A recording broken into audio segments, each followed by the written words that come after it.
And we're back with Nebraska Republican Senator Ben Sasse. He's the author of a new book, Them, Why We Hate Each Other and How to Heal. Welcome, Senator. Thanks. So, you say this isn't about politics. It's not. But you're a politician. It's one of my callings. I'm also a dad and a neighbor and a Husker football addict. So, why is it not about politics? Because when people think of what's tearing this country apart, politics is often the culprit. There's a lot that's going on that's acute the last 2 years, but I think what we're really struggling with is decades in the coming.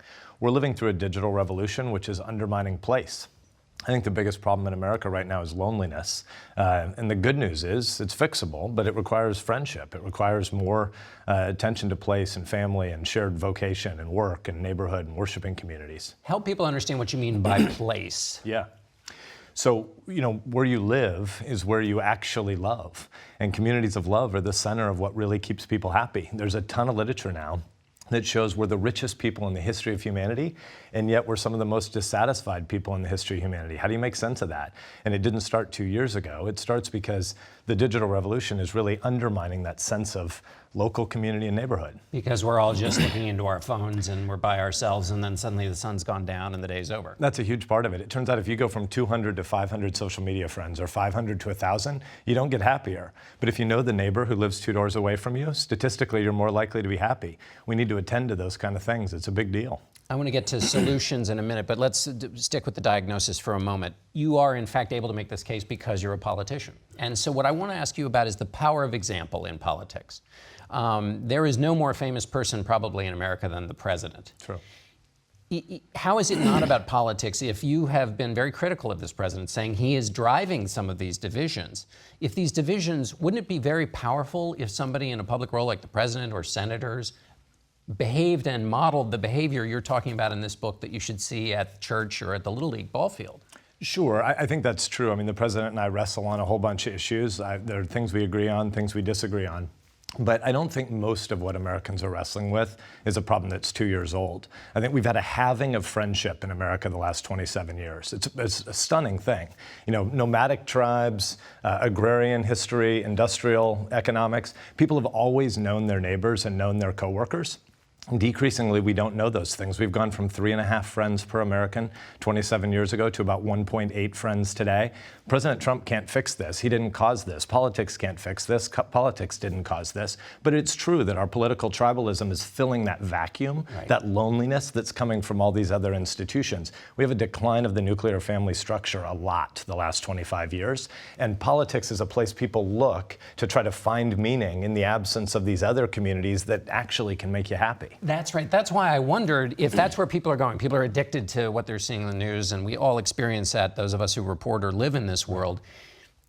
Wouldn't it be, if you had examples, for example, after this Kavanaugh fight, if a Democrat had said, I understand what my Republican colleague was, how passionate they got in defense of this person who was wrongly accused, or if a Republican had said, instead of calling them evil, had taught people through the power of their example, since everybody's watching anyway, taught people through the power of their example of what it looks like to forgive the other side. We just don't see that. Yeah, I mean, you're right. I mean, the Senate should be an institution of 100 people who get sent from their communities where they really are from and want to return to, and they go and have to build relationships and build a temporary community in the Senate of people who actually listen to one another. We don't do that very much right now because cable TV news has swallowed the Senate whole. Right now, we live the sort of frenzied media circus. That's not to beat up on the media, that's to beat up on the Senate as a place that people are more thinking about those distant tribes and the things we're screaming at each other against rather than the things we should be for together. You should be for the place where you're from, the neighborhood in the city or the small town farming community where I'm from.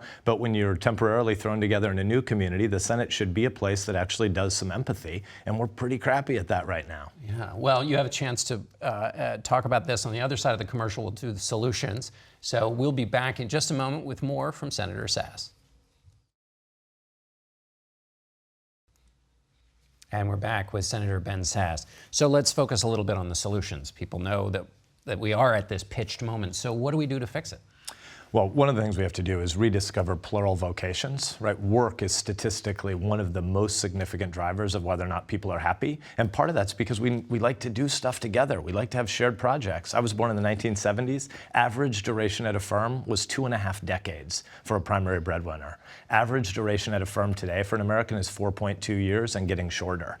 So what does that mean? Everybody knows what looking for work looks like, but what does that mean in terms of policy change, even at the very local level? Yeah, so I think most of this is going to be about recognizing that when you're 35 and 40 and 45 and 50, you're going to get disintermediated out of not just your job, but probably your firm and your industry. We've never prepared to become a people that are lifelong learners. That has huge policy implications. I don't think politics are the main thing. I don't think they're the first thing, but obviously rethinking job retraining for the age of disruption. McKinsey, a company that I used to work for, says that 50% of Americans are going to be primarily freelancers in 3 years. We're not at all prepared for that. It has huge downstream implications for shared work together. But and this is where politics gets in it too, because you have politicians saying, your job's not going away, I'm going to protect it, you're not going to have to relearn. And so that brings me back to politics again, sending the wrong messages from what you want to say. Yeah, that's just not true, right? So much of what we fight about in Washington is right versus left, and a lot more of our policies should be past versus future. There aren't going to be lifelong jobs anymore, and we shouldn't be lying to the American people about it.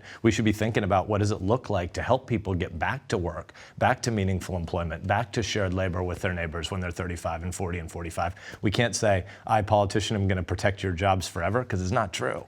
So we have about 30 seconds. What can I do? I'm at home watching this. What can I do to just break out of this cycle? One of the things is we're going to have to develop habits for the technological age that get back to an awareness of embodied flesh and blood neighbors actually matter a lot. There's a whole bunch of tech addictions we all have to our smartphones. We know it's a problem when it's our kids. I have 14 and 17-year-old daughters, but it turns out we, the adults, are also addicted to technology that helps us flee the place where we're actually called to live and love our neighbor. All right, Senator Sasse, thank you so much for being here. Thanks for having me.